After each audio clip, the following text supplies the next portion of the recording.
ஓம் முருகா போற்றி. ஓம் சரவண பவ. என் அன்பு குழந்தையே, பலமுறை வந்தேன். ஆனால் நீயோ என்னை அலட்சியம் செய்துவிட்டு அவ்வப்போது வேறு பக்கம் திரும்பி விடுகின்றாய். கண் முன்னே இருந்தது காணாமல் போனது போன்ற சூழ்நிலைகள் எல்லாம் உனக்கு வந்து கொண்டே இருக்கிறதல்லவா? எதனால் என்று யோசித்தாயா? காணாமல் போனது கண் முன்னே வந்தது போன்ற சூழ்நிலைகள் எல்லாம் இனி முடிவுக்கு வரப்போகின்றது. அதனால்தான் இந்த முறை உன்னிடம் இதை கொடுத்தே ஆக வேண்டும் என்ற முடிவோடு நான் வந்திருக்கிறேன். நிச்சயம் நல்ல முடிவு உனக்கு கிடைக்கும். உன் வாழ்வில் ஒரு புதிய மாற்றம் வரும்.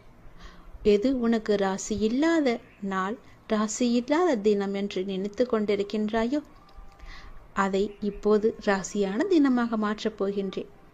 ஏற்கனவே நான் சொன்னபடி உனக்கான நல்வினைகள் எல்லாம் செயல்பட ஆரம்பித்து விட்டன. சில விஷயங்கள் உனக்கு முட்டுக்கட்டையாக இருந்தாலும் உன் முன்னேற்றத்தை தடுக்க யாராலுமே இனி முடியாது. நீ இதுவரை எவ்வளவு நல்வினைகளை செய்திருந்தாயோ அந்த நல்வினைகள் எல்லாம் இப்போது செயல்பட ஆரம்பித்து விட்டன. இனி உனக்கு கவலையே கிடையாது என் தங்கமே. கைக்கு எட்டியது வாய்க்கு கிடைக்கவில்லை என்று கை நழுவி போனது எல்லாம் இனி உன் கண் முன்னே வரப்போகின்றது. காணாமல் போனது எல்லாம் ஒரு முடிவுக்கு வரப்போகிறது. உன் வாழ்வில் ஒரு புதிய மாற்றம் நிச்சயமாகவே வரும். பயப்படாதே, கலங்காதே. முட்டுக்கட்டையாக இருந்தவைகள் எல்லாவற்றையுமே அந்த நல்வினைகள் உடைத்து எறிய போகிறது. உன்னுடைய முன்னேற்றத்தை தடுக்க இங்கு யாருமே கிடையாது. அதை நீ மனதில் வைத்துக்கொள். உன்னுடைய பரபரப்பான வாழ்வின் நடுவே அவ்வப்போது சில நிமிடம் தியானங்கள் செய்வது உனக்கு தேவையான ஒன்று. புரிகிறதா? உனக்கு அலட்சியம் வேண்டாம். நீ உன் கவலைகளை என்னிடம் தெரிவித்தாய். ஆனால் நான் உன் கவலைகளை பற்றி உன்னிடம் பேசுவதை விட அதை நீ கடந்து போகும் ஆக்கப்பூர்வமான வழிகளை பற்றி பேசுவதையே நான் விரும்புகின்றேன். உன்னுடைய அனைத்து கவலைகளும் எனக்கு தெரியும். எல்லாவற்றையும் அறிந்தவன் நான். இந்த உலகில் எல்லாம் சரியானது போல் தோன்றும் போது நீ வேகம் எடுப்பாய். அது உன்னை இடறி விழச் செய்யும். ஆனால் நிதானமும் நீ செய்த தானமும் தான் உன்னை தாங்கிக் கொண்டிருக்கும். கவலைப்படாதே, அது உனக்கு மிக சக்தியாகவே இருக்கும். நிதானத்தில் இருக்கும்போது முடிவெடுக்க வேண்டும். நிதானம் தவறும் போது நீ தியானம் செய்ய வேண்டும். அப்படி இருந்தால்தான் நீ செய்யும் ஒவ்வொரு செயலுமே நன்றாக முடியும். எல்லாமே நல்லதாகவே நடக்கும். நிதானத்தோடு முடிவெடுக்கும் எல்லாம் நிச்சயம் வெற்றி பெறும். வேகமாக அவசரமாக எந்த ஒரு முடிவும் எடுக்கக்கூடாது. அதில் உனக்கு பெரிய ஆபத்து மட்டும்தான் நிறைந்திருக்கும். நான் சொல்வது புரிகிறதா? உன் வாழ்க்கை நிச்சயம் கிடைக்கும். புதிய மாற்றத்தோடு நல்வாழ்க்கையை உன்னிடம் நான் கொண்டு வந்து சேர்ப்பேன். நல்லது நடந்து கொண்டே இருக்கும். உன்னை விட்டு சென்றதெல்லாம் உன் கை வந்து சேரும் இந்த நல்லாளில். எப்படி தெரியுமா? நீ மகிழ்ச்சியாக இருக்கப் போகின்றாய். எப்படி தெரியுமா? உனக்கு துணையாக நான் இருக்கின்றேன். உனக்கு வேண்டியது எல்லாவற்றையுமே நான் கொடுக்கப் போகின்றேன். உன் கை நழுவி போனது எல்லாம் இன்று உன்னை வந்து சேரப்போகின்றது. காலை எழுந்ததுமே என்ன வாக்கு எனக்காக கடவுள் சொல்ல வந்திருக்கிறார் என்று பார்க்க வேண்டும். ஏனென்றால் உன்னுடைய மனம் எதையோ பறிகொடுத்தது போல இருக்கின்றதல்லவா? உன் மனதில் சில கவலைகளுடன் நேற்று உறங்கி போனாய். அதை கண்டு நல்ல செய்தியை சொல்வதற்காக நான் இப்போது ஓடி வந்திருக்கின்றேன். ஒவ்வொரு காலகட்டத்திற்கும் என்ன நடக்க வேண்டுமோ அதுதான் நடந்திருக்கின்றது. ஆனால் இது நிரந்தரமல்ல. இதுவும் மாறும். உன் மனதில் உள்ள அந்த சுமைகளை இறக்கி வைத்துவிட்டு அடுத்த நொடி உன்னுடையதாக இருப்பதற்கு அதை எப்படி நீ சிறப்பாக ஆக்கப் போகின்றாய் என்பதில் கவனத்தை செலுத்து. நான் உன்னோடு இருக்கின்றேன். அடுத்த நொடியை மகிழ்வுடையதாக மாற்றி காமிக்கப் போகின்றேன். உன் வாழ்க்கை என்னுடைய கையில் இருக்கிறது. உன்னை விட்டு போனதை பற்றி நீ கவலைப்பட்டு கொண்டிருந்தாய் அல்லவா? இனி அதற்கு கவலையே பட வேண்டிய அவசியமே இல்லை. உன்னை விட்டு சென்றதெல்லாம் உன் கை வந்து சேரும் நன்னாளாக இந்த நாள் மாறப்போகிறது. நீ மகிழ்ச்சியாக இருந்தாலும் அவ்வப்போது உன் மனதில் ஏதோ ஒரு பயம் ஓடிக்கொண்டே இருக்கின்றது. ஆனால் அது தேவையற்ற பயம். உன் வாழ்க்கையில் நல்ல மாற்றங்கள் ஒவ்வொன்றாக இனி நடக்க ஆரம்பமாகிவிட்டது. பயம் உனக்கு எதிர்மறை எண்ணங்களை மட்டும்தான் தரும். அந்த பயத்தை நீ தூக்கி எறிந்து விட்டால், உன் மனதில் நல்லதை மட்டுமே நினைத்து கொண்டிருந்தால் நேர்மறை வந்து குடி வந்துவிடும். உன்னுடைய மனதில். நேர்மறை வந்துவிட்டால் அந்த இடத்தில் எதிர்மறைக்கு என்ன வேலை? உன் செயல்பாட்டை தடுக்கும் எதிர்மறையை உடனே அழித்துவிடு. உன்னுடைய பயத்தை முழுவதுமாகவே விட்டுவிடு. நல்லதை மட்டும்தான் நினைக்க வேண்டியது உன்னுடைய வேலை. உனக்கு பல வழிகளின் நன்மைகளை கொண்டு வந்து சேர்ப்பது என்னுடைய கடமை. உன் வாழ்க்கை நிச்சயம் மாறும். நீ வாழ்வை எப்போதும் குறை சொல்லாமல் நீ ஏற்றுக்கொள்ள வேண்டும். வினையை எப்போது நீ புரிந்து கொண்டாயோ அப்போதே உன்னுடைய வாழ்வில் பல மாறுதல்கள் நடக்க ஆரம்பித்து விட்டன. நீ விரும்பியபடி நடந்தால்தான் மகிழ்ச்சி இருக்கும் என்று நினைத்தாய். ஆனால் இப்போது உனக்கு அமைந்த வாழ்விலேயே நீ அனைத்து மகிழ்ச்சிகளையும் காணப்போகின்றாய். இடமாற்றம், வேலை மாற்றம் என நீ எதிர்பார்த்த பல மாற்றங்கள் நிகழப்போகிறது. நீண்ட நாட்களாக நீ கேட்ட ஒரு வேண்டுதலும் இந்த மாதத்தில் நிச்சயம் நிறைவேறும். நீ மகிழ்ச்சியாகவே இரு. உன் கைகூடி வரப்போகிறது உன்னுடைய ஆசைப்பட்ட வாழ்க்கை. அதை ஏற்றுக்கொண்டால் நல்லது உன் வாழ்வில் நடந்து கொண்டே இருக்கும். விதி என்று நீ எதையும் லேசாக விட்டுவிடக்கூடாது. இறைவனிடம் தொடர்ந்து நீ வேண்டிக் கொண்டே இரு. விதிக்கும் விதி விலக்கு என்று ஒன்று இருக்கிறது. அது இறைவனிடம் மட்டுமே இருக்கின்றது. இறைவனின் திருவடி பட்டதுமே உன்னுடைய தலையெழுத்து நிச்சயம் மாறும். இறைவனின் திருவடியை நீ விட்டு விடாதே. விதியையும் முறியடிக்கும் வல்லமை இறைவனின் திருவடிக்கு உண்டு. அதனால் அப்பா உனக்கு சொல்வது, செய்வது, நடப்பது, நடத்துவது என எல்லாமே உன்னுடைய நன்மைக்காக மட்டும்தான் என்பதை நீ மறந்து விடாதே. உன்னுடைய சில முயற்சிகள் கைகூடாமல் போனதற்கு கூட காரணம் நீ விதிதான் என்று எண்ணிக்கொண்டிருக்கின்றாய். அது தவறு. நீ உன் முயற்சியில் இருந்து பின்வாங்கிவிட்டாய். சிறிது தயக்கம் காட்டிவிட்டாய். அதனால்தான். முயற்சியிலிருந்து பின்வாங்காதே. எல்லா அனுபவ பாடங்களையும் கற்று நீ ஒரு பெரிய குறிக்கோளை மிக எளிதில் நிச்சயம் அடைவாய். நீ என்னுடைய திருப்பாதங்களை பற்றிக்கொள். உன் தலையெழுத்து இதுதான் என்று விட்டுவிடாதே. உன் தலையெழுத்து மாற்றும் பொறுப்பு என்னுடைய பாதத்திற்கு உண்டு என்பது உனக்கு தெரியாதா? அனுபவங்கள் தரும் பாடங்களை நீ மறக்கக்கூடாது. வரும் நாட்கள் உனக்கு மிகவும் மகிழ்ச்சிகரமான நாட்களாக இருக்கும். எப்போதும் நீ கோபம் கொள்ளாதே. உன்னுடைய கோபமே உனக்கு பெரிய இடைஞ்சலாக இருக்கிறது, தடையாக இருக்கிறது. அந்த நீ கோபத்தை எடுத்துவிட்டால் போதும். நீ கேட்ட அனைத்துமே உனக்கு நிச்சயம் கிடைக்கும். என் பேச்சை நீ கேட்கும் வரை உனக்கு எல்லாம் நல்லதே நடக்கும். நீ நல்ல பிள்ளையாகத்தான் இருக்கப் போகின்றாய். நல்ல பிள்ளையாகத்தான் இருந்து கொண்டும் இருக்கின்றாய். நல்ல பிள்ளையாகவே இப்போது நீ முயற்சி செய்து பார். எப்போது நீ முயல்கின்றாயோ அப்படியே அப்போதே அந்த நொடியே இரு நன்மைகள் உன்னை தொடர்ந்து கொண்டே வரும். நல்லதொரு மாற்றம் நிரந்தரமாகவே உன் வாழ்வில் வரும். பல நல்ல நல்ல செய்திகள் எல்லாம் உன்னை உன் செவி வந்து சேரும். அந்த நல்லதொரு மாற்றத்தை நீ எதிர்பார்த்ததை விட பல மடங்கு உன் கையில் வந்து கிடைக்கும். பல மடங்கு நன்மையும் சந்தோஷத்தையும் அள்ளித்தரப்போகிறது. அல்ல குறையாத சந்தோஷத்தை நீ அனுபவிக்கப் போகின்றாய். இது உன் அப்பாவின் வாக்கு. எப்பொழுதுமே நன்மையை மட்டும் செய்யும் உனக்கு நல்லது மட்டும்தான் நடக்கும். இருந்தாலும் ஏதோ ஒரு சில பயத்தால் விதியின் மீது நீ பழி போட்டு கொண்டிருக்கின்றாய். அந்த விதியை முறியடிக்கும் வல்லமை எனக்கு இருக்கிறது என்று நீ எப்போது நம்புகின்றாயோ அப்போதே உன் வாழ்வில் வெற்றி என்ற தீபத்தை நான் ஏற்றி விடுவேன். விதியை நீ முறியடித்து காமிக்க வேண்டும். விதியை முறியடிக்கும் வல்லமை என் திருவடி இருக்கிறது. என் திருவடியை நீ பற்றிக்கொள், இறுக பிடித்துக்கொள். உன் விதியை உன்னால் நிச்சயம் முறியடித்து காமிக்க முடியும். இது உன் அப்பாவின் மீது சத்தியம். நீ முயற்சி செய். உன் வாழ்க்கை மாறும். புதிய மாற்றங்கள் வரும். நல்லதொரு வாழ்க்கை உன் கையில் கிடைக்கும். நீ ஆசைப்பட்ட மாதிரியே உன் வாழ்க்கையை நீ சந்தோஷமாக வாழலாம். அப்பாவின் விருப்பப்படியே அனைத்துமே நடக்கிறது. சில நிகழ்வுகள் நமக்கு கெடுதல் என நினைப்போம். ஆனால் கடைசியில் அது நன்மையாகவே முடியும். அப்பா எது செய்தாலுமே அதில் நன்மை இருக்கும் என்று நீங்கள் முதலில் நம்ப வேண்டும். அப்பா நான் கேட்டதையெல்லாம் கொடுக்கவில்லை என்று நீங்கள் யோசிக்கலாம். அதில் ஒரு தீமை இருப்பதால் தான் அதை தட்டி இருக்கிறார் என்று நீங்கள் நினைத்து கொள்ளுங்கள். புண்ணியங்கள் அனைத்துக்கும் தலையாயது நன்றி பாராட்டுவது என்று ஏற்கனவே நான் சொல்லியிருக்கிறேன். அதனால் உங்களுக்கு யாரேனும் உதவி செய்தால் அவர்களுக்கு உடனே கூச்சமில்லாமல் உடனடியாகவே நன்றி சொல்லிவிடுங்கள்.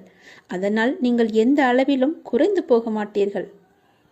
வாழ்க்கையில் உன்னை சுற்றி இருப்பவர்களை பற்றி கொஞ்சம் யோசித்து பார். யோசித்து பழகு. அவர்கள் யார், உனக்கு நல்லவர்களா தீயவானவர்களா என்று யோசித்து அவர்களிடம் நீ பழகு. அதனால் கூட உனக்கு தீமை ஏற்படலாம், கஷ்டங்கள் கூட ஏற்படலாம், பிரச்சனைகள் வரலாம். என்ன அப்பா இப்படி சொல்கிறீர்களே என்று என்மேல் நீ கோபித்து கொள்ளலாம், அல்லது உனக்கு மனம் குழப்பத்தை ஏற்படுத்தலாம். நீ இப்போதைய சூழ்நிலையில், இன்றைய நிலையில் உன்னை சுற்றியுள்ளவர்கள் நல்லவர்கள் இல்லை என்று சொல்கிறேன். என்னை நம்புவாயா இல்லை உன்னை சுற்றியுள்ளவர்களை நம்புவாயா என்று நீயே யோசித்துக்கொள். அவர்கள்தான் முக்கியம் என்றால் என் பேச்சை நீ விட்டுவிடு. இல்லை நான் தான் முக்கியம் என்றால் அவர்களை நீ விட்டுவிட வேண்டாம், கொஞ்சம் தள்ளியே வை, அவ்வளவுதான். தள்ளி இருந்து அவர்களை பார். அவர்கள் என்ன செய்கிறார்கள், என்ன சொல்கிறார்கள், உன்னை பற்றி என்னெல்லாம் பேசுகிறார்கள் என்று கொஞ்சம் தள்ளி இருந்தே பேசி பழகு. பார், உனக்கே புரியும் அவர்களை பற்றி. நான் சொல்வது எல்லாம் உண்மை, என் அப்பன் சொன்னது எல்லாமே உண்மை என்று உனக்கே ஒரு நாள் தெரிய வரும். அதனால்தான் இப்போதே உனக்கு நான் சொல்கிறேன், அவர்களை விட்டு நீ தூரமாக விலகி வந்துவிடு. தேவையில்லாமல் நீ உன்னை சுற்றியுள்ளவர்களிடம் போய் கோபத்தை காமிப்பது தவறு. கோபத்தை உங்களின் கேடயமாகவே உனக்குள்ளே வைத்துக்கொள். நீ அவர்களிடம் சென்று உன் கோபத்தை காமிப்பதால் உனக்கு என்ன ஆகும் என்று நினைக்கிறாய்? ஒன்றும் ஆகாது. உனக்கு சண்டைதான், தீயவைதான் ஏற்படும். உன்னுடைய நிம்மதிதான் குறையும். நீயாகவே வாழு. வாழ்க்கை சிறந்த ஒரு ஆசானாக உன்னை வழிநடத்தி செல்லும். உனக்கு முந்தி செல்பவர்களைக் கண்டு நீ கலங்கக்கூடாது. உனக்கான வெற்றியை உன்னால் மட்டுமே நிரப்ப முடியும். தோழாதி, உனக்கு துணையாக உன் அப்பா நான் இருக்கிறேன். நல்லதே நடக்கும். நீ என்ன செய்தாலும் நான் உன் மீது கோபம் கொள்ளவே மாட்டேன். நீ என் செல்ல குழந்தை. உனக்கு இன்னும் நான் பக்குவத்தை போதிக்கவே நான் தோல்வியை உனக்கு அனுமதித்தேன். நீ இன்னும் பக்குவப்பட வேண்டியிருக்கிறது. உனது சிந்தனை இன்றைய காலகட்டத்தை மட்டுமே பார்க்கின்றது. ஆனால் என்னுடைய நோக்கமோ உனது எதிர்காலம் நன்றாக இருக்க வேண்டும் என்று சிந்தனையில் இருக்கிறது. உன்னுடைய எதிர்காலம் தொடர்பானது. நீ அந்த காலத்தில் சிறப்பாக வாழ வேண்டும் இல்லையா? நீ சிறப்பாக வாழ வேண்டும் என்பதற்காக உன்னால் சகித்து கொள்ளக்கூடிய, உன்னால் உணர்ந்து கொள்ளக்கூடிய, உன்னால் முடியும் என்ற சூழ்நிலையில்தான், அந்த வகையில்தான் இத்தகைய சின்ன சின்ன பிரச்சனைகளை தந்து உன்னை நான் பக்குவப்படுத்துகிறேன். உன்னுடைய துன்பங்கள் எல்லாமே கடந்து போனவை. கடந்து போனதை நினைத்து நீ ஏன் கவலைப்பட்டு கொண்டிருக்கிறாய்? முடிந்து போனதை நினைத்து நீ வருத்தப்படுவதால் ஒரு பயனும் இல்லையே. ஏன் இப்படி கடந்ததையும் இழந்ததையும் நினைத்து வருந்தி கொண்டிருக்கிறாய்? நீ கவலையப்படாதே. உனக்கு துணையாகவே நான் இருப்பேன். உன்னுடைய கஷ்ட காலங்கள் எல்லாமே முடிந்து விட்டது. நீ இழந்த அனைத்துமே உன்னிடம் திரும்ப வந்தடையும் நேரமும் வந்துவிட்டது. பிறகு எதற்காக தேவையில்லாமல் நீ கவலைப்பட்டு உன்னை நீயே வருத்தி கொண்டிருக்கிறாய்? எல்லாமே சரியாகிவிடும். உனக்கு வந்த துன்பம் எல்லாமே போய்விட்டது. இனி உன் வாழ்க்கையில் சந்தோஷமும் நிகழப்போகிறது. ஆனந்தமும் மகிழ்ச்சியும் துள்ளி குதிக்கப் போகிறது. உன் வீட்டில் ஆனந்தம் துள்ளி விளையாடப் போகிறது. நீயும் சந்தோஷமாகவே இருக்கப் போகிறாய்.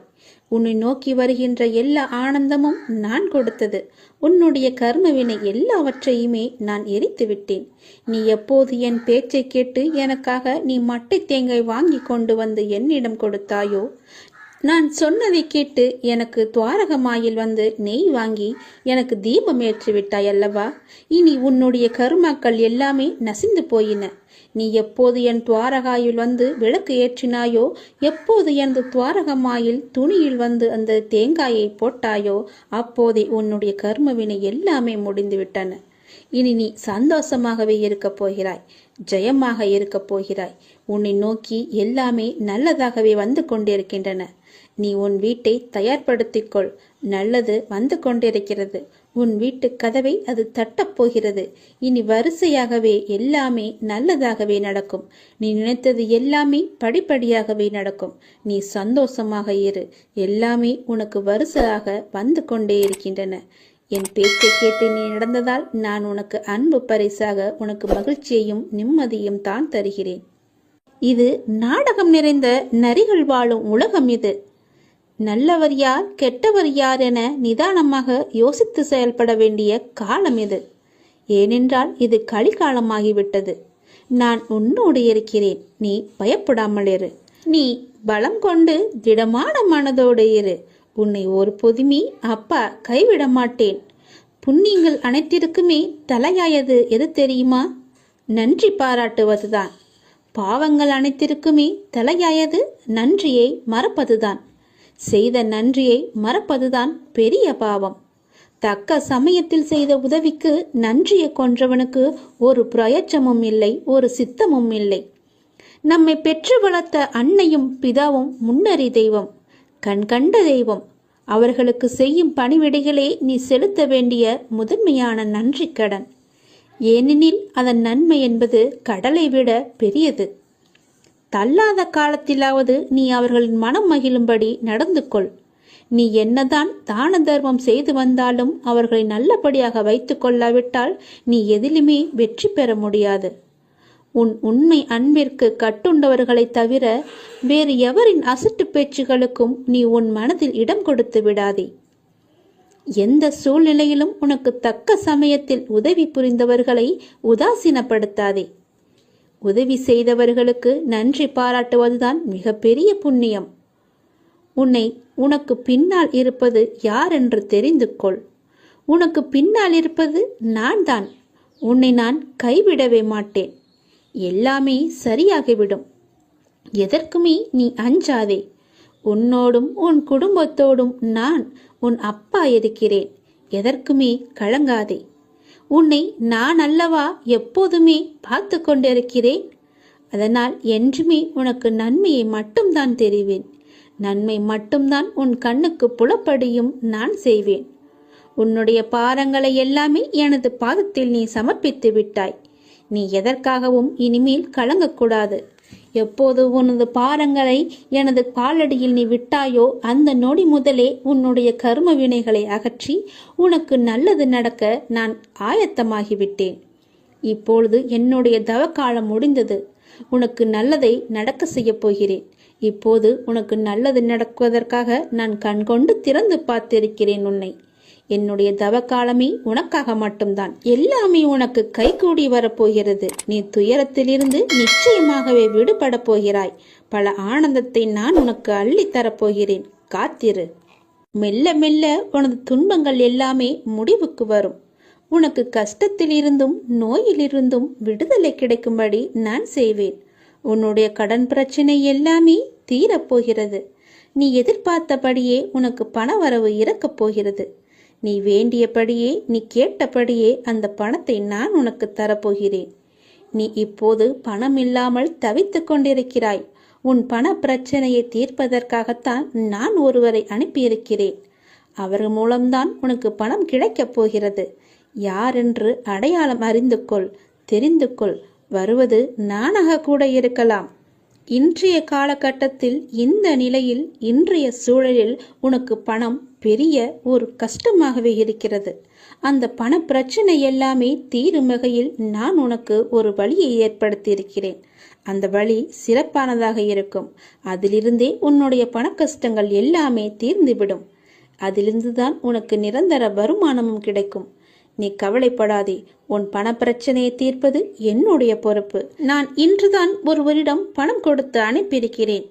விரைவில் அவர் உன்னை தேடி வருவார். யாரென்று அறிந்து கொண்டு அந்த பணத்தை நீ வாங்கிக்கொள். நீயாக சென்றாலும் சரி, இல்லை அவராகவே வந்தாலும் சரி, கொடுப்பது நான் தான். உன் பண பிரச்சனை அதிலிருந்துதான் தீரப்போகிறது. நீ எப்போது அந்த பணத்தை வாங்குகிறாயோ அன்று முதலே என்னுடைய ஆசீர்வாதம் மூலம் உனக்கு பணம் கிடைத்து கொண்டே இருக்கும். உன்னுடைய கருமாக்கள் எல்லாமே நீங்க பெற்று உன்னுடைய கடன் பிரச்சனைகள் எல்லாமே தீர்ந்து பணமழையில் நீ நனையப் போகிறாய். உன்னுடைய கடன் பிரச்சனை, தீராத கஷ்டம் எல்லாமே நிவர்த்தியாய்விடும். கடன் நிற்கிறதே என்று கவலைப்படாதே. இனி உன் வாயிலிருந்து பணம் இல்லை என்ற சொல்லும் வரக்கூடாது. ஏனென்றால் பண பிரச்சனையை தீர்க்கத்தான் நான் ஒருவரை அனுப்பியிருக்கிறேன். நானும் வருவேன். எதிர்பார்த்து காத்திரு. நீ என்னை நோக்கி வர வேண்டும் என்றால் நீ நான் சொல்வதை போல செய்துவிடு. உனக்கு எல்லாமே நல்லதாகவே நடக்கும். உன்னுடைய தொழில், நீ இப்போது பார்த்து கொண்டிருக்கும் வேலை உனக்கு சிறப்பானதாக மாறி பல மடங்கு உத்தியோகத்தில் பதவி உயர்வு பெற்று கூடுதல் வருமானமும் கிடைக்கும்படி செய்கிறேன். செய்து கொண்டேன், செய்தும் விட்டேன். அது விரைவிலேயே உன் கையில் கிடைக்கும். நான் சொன்னது போலவே அந்த தை மாதத்திற்குள்ளே உனக்கு கிடைத்துவிடும். தை 1ஆம் தேதிக்குள் அதற்கான நல்ல செய்தியும் உன் காதுகளில் விழும். உன் பணப்பிரச்சனை முற்றிலுமாக நீங்கிவிடும். எனக்கு பண கஷ்டம் இருக்கிறது என்ற வார்த்தையை இனி உன் வாயில் இருந்து வராது. உனக்கு நல்லதாகவே நடக்கும். நல்லது மட்டுமே நடக்கும் உன் அப்பாவின் துணையோடு.